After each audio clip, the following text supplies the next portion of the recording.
mangoes. Oh boy, they smell right, you know? There's just a point where they get too ripe and they become, because to me a nice mango is just on the edge of ripeness. It's still got a little bit of a, if you've ever smelled fresh pine sap, it's got like a fresh pine sap kind of taste to it, because when you smell something you can kind of taste a little bit, and that's kind of what this is. When it gets too ripe, it starts tasting like a cantaloupe, and I hate cantaloupe. So there's just a certain point where to me they're good. And bananas are the same way. These bananas are okay.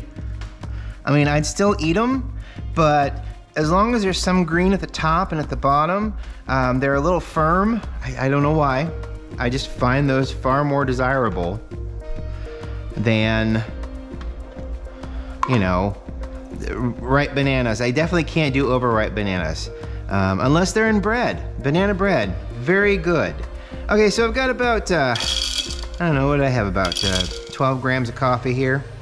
I'm gonna blitz that up a little bit, probably on the finer side, and then I'll blitz the rest of it up on the coarser side, and we're gonna try to get some of this taste and smell of the raspberry donut from yesterday out of the machine itself. Like I said, this is a neutral coffee. It's the Columbia family, or Columbia Families coffee, and it's such a wonderfully tasting neutral coffee. I just thought that it would be best for this procedure.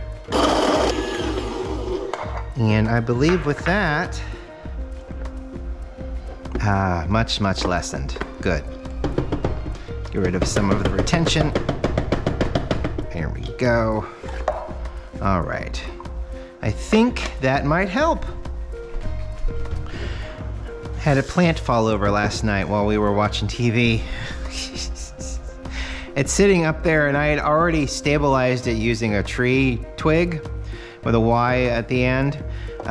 We think that maybe the twig lost strength because it was a heavy thing. I mean, it was one of these succulents with these kind of growths, and it had gotten to a point where it was huge and was just going at the sun like the sun owed it money.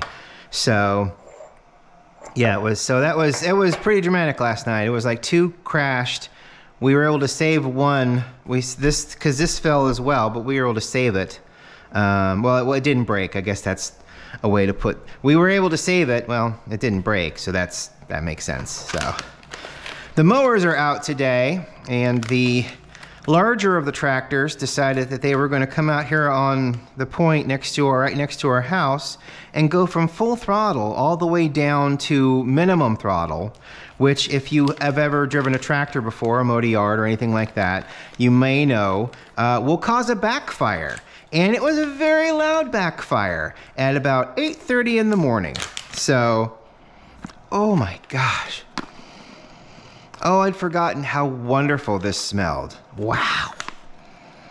So today hadn't started off very well.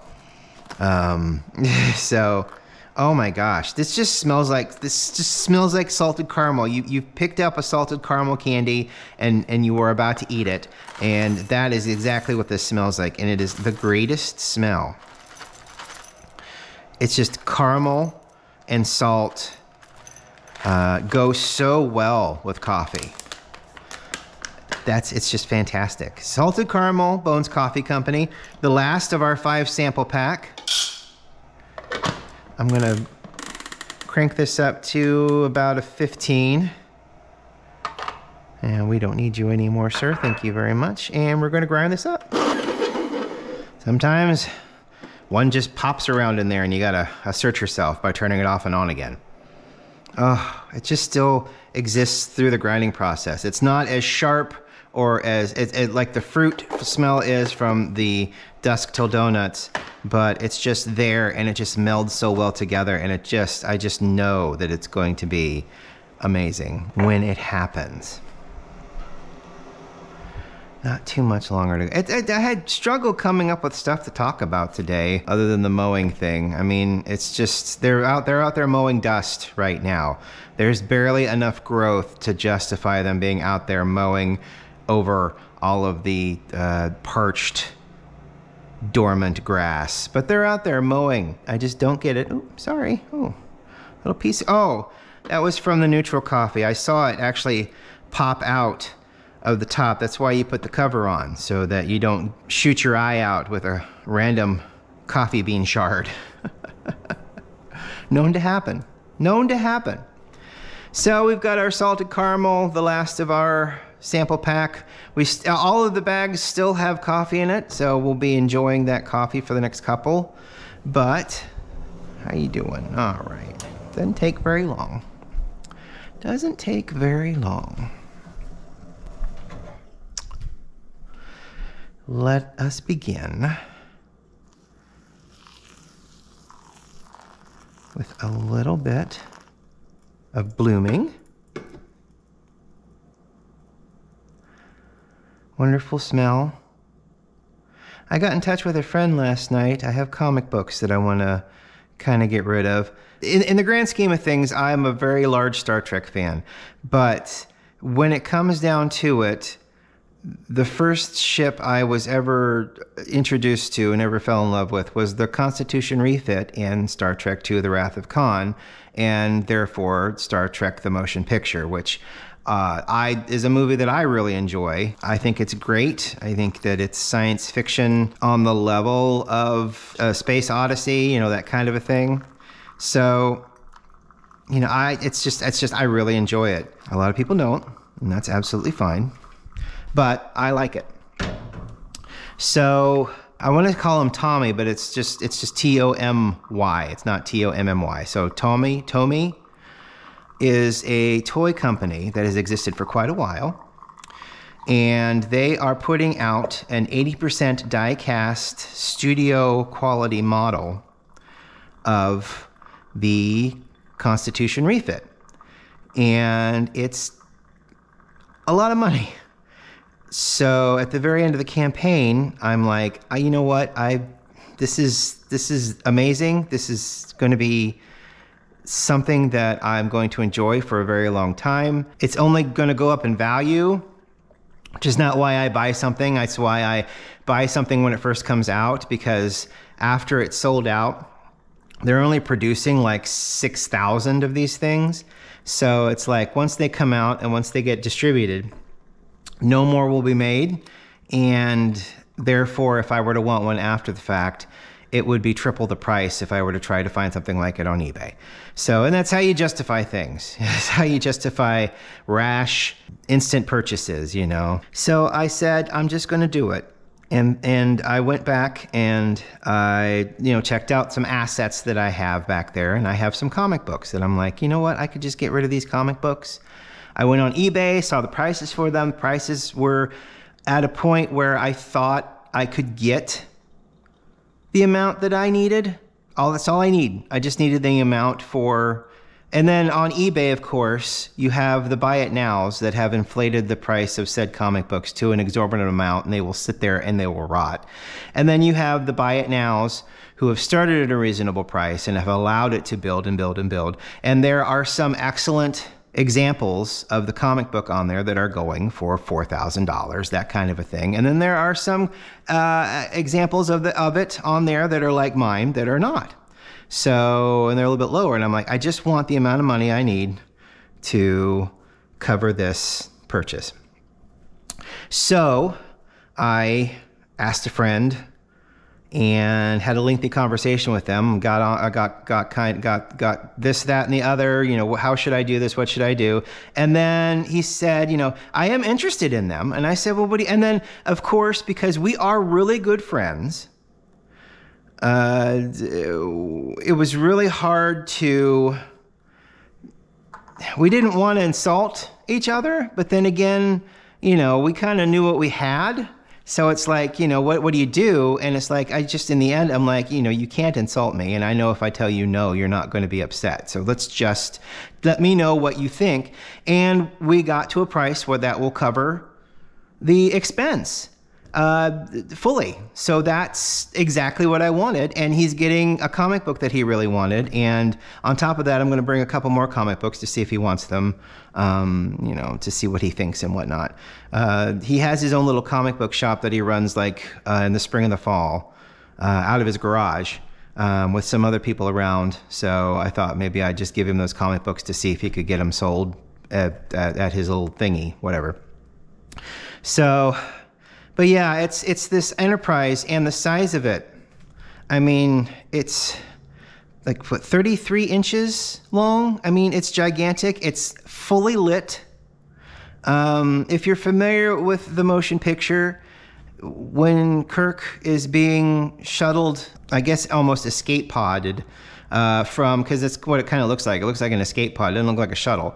From space dock to the Enterprise, they do all these beauty passes, and when the ship starts up in dry dock, there are individual lights that kick on, you know, over each set of numbers and letters representing the ship's designation, and then the deflector starts up and glows yellow or orange.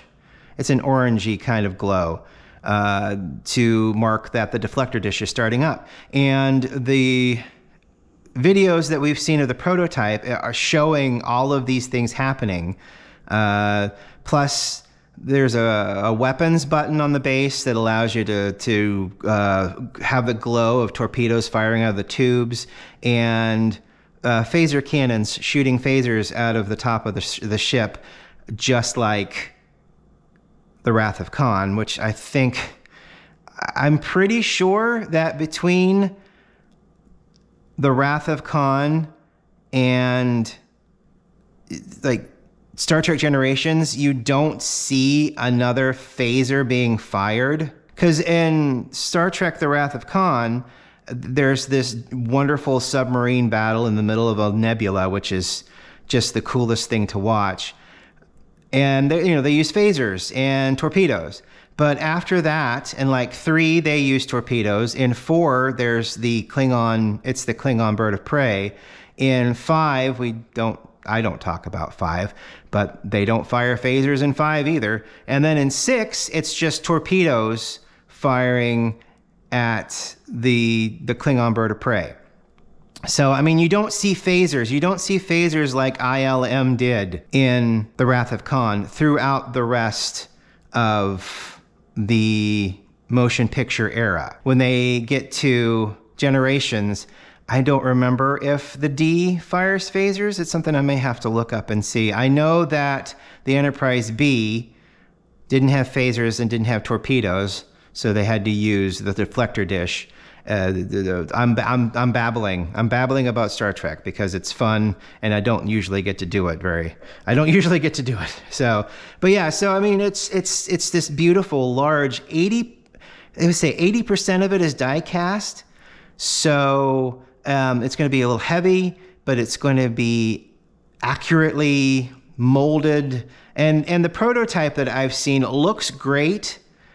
I can only imagine what the put together piece is going to look like, the finished product. I'm so excited about it.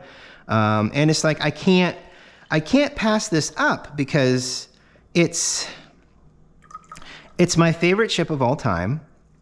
And it's just beautiful. And, I have so many TOS Enterprises kicking around. I have 2 refit Constitution classes, and then I think I have 2 A. So it's like 1701-A floating around. So post Search for Spock, which was the third one. So, I just got a lot, I got a lot of ships down there, and I've put together at least one. I put together the Lego TOS ship, which looks really good, and then I put together the Playmobil TOS ship, which is a phenomenal, beautiful, chunky thing. But I've dreamed of this giant motion picture Constitution refit, and they put it out there, and I'm like, I've got to. And luckily I had a way to cover it. and double lucky that I'm selling this to a dear friend rather than going to 5 comic book stores and getting the runaround and hassle. And it just didn't really appeal to me. I mean, if I had to, I would have, but this way is so much better, and it just appeals to me so much more. Salted caramel. If you let it cool down just a little bit, it's got a brighter flavor. It's so creamy, and so you get the little hint of salt at the end. You don't get it during the drinking part. It's all caramel and coffee, and that just goes so well together. There's no bitterness whatsoever, which is another wonderful part of this. From the Dust Till Donuts, you actually do get just a tiny tinge of bitterness because that fruit raspberry flavor kind of clashes with the roasty, medium, bitter flavor of coffee. So you still get a little hint of bitterness with that. It's just delicious caramel and coffee with a hint of salt in it, and it's just that simplicity that makes this coffee so delicious, and so lovely. So yeah. So I suppose I shouldn't be afraid to tell you how much. It's $750 in the end. That's plus shipping. Is how much this die-cast thing cost. So, and I knew that I had enough I've got toys actually that I'm going to take to Big Fun and see what they think. And, I don't have to rely on that. If they're going to give me $50 for whatever, it gets it out of the house and out of the collection because they're just in boxes and they're just sitting there collecting dust and rotting. So it's like, let someone else have these, let someone else enjoy them if they want to. Rip the boxes open if you want. I don't care. They're not in my house anymore.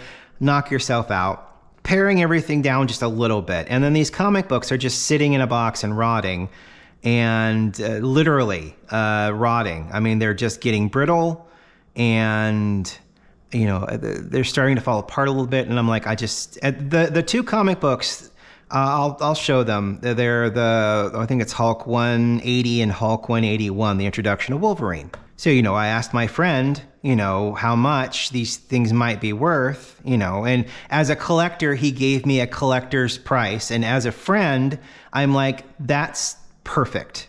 So if I were going back and forth, and I hate haggling, but if I were going back and forth with a salesperson behind a desk at a comic book shop, it probably would not have lasted very long, and I would have walked out dissatisfied. So, I mean, these things are some of them are going for $1,200 on eBay. I mean, I've seen them being as bid on, but these are like examples that have been graded to like 9.6, 9.7 out of 10. And they're going for $3,600, $3,700. I'm never going to get that. And I'm not messing with eBay. I'm not bothering with eBay. eBay is, for buying, eBay is okay, but for selling, I've never sold anything on eBay, and I just don't want to bother. I don't want to bother with it. Somebody was selling, I think it was a buy it now, somebody was selling one of those in mid-tier quality for like $2,000, but then shipping was like $99. And I'm like, how on earth do you do that? How do you get away with something like that? And the simple answer is you don't, because it's been sitting there for a while. And that's another thing. On eBay, there are hundreds of these comic books, the Wolverine, the first appearance of Wolverine comic books on eBay. So it's just not feasible to go on there and sit for months hoping someone gets a bite, because there are a lot of up for bids that have no bids on them. There are a lot that are buy it now that are still sitting there at an exuberant amount of money. So being realistic and getting exactly what you need out of it made more sense to me. So I'm good with what I got. I'll be able to break even with that debt, which is perfect because this is what I want. I basically told him, I said, I need to sell some comic books to feed my Star Trek collection habit. This was a biggie. I mean, it was bigger. It's bigger than the Playmobil one. Of course, I didn't. I asked for that for Christmas, and it got on sale, luckily. Or else I wouldn't have asked for it for Christmas, because you got a set of parents that are like bugging you. What do you want for Christmas? I'm like, well, if you really want to know what I want for Christmas, this is the only thing you got to buy me. Just let you know, and it's this. And they were like, okay, cool. Thank you so much for watching, everyone. I really appreciate it. If you want to talk Star Trek, feel free. I'm happy to talk a little Star Trek. I hope you have a great day. Go get a cup of coffee, and we'll do some more coffee tomorrow, okay? We'll talk to you later. Bye.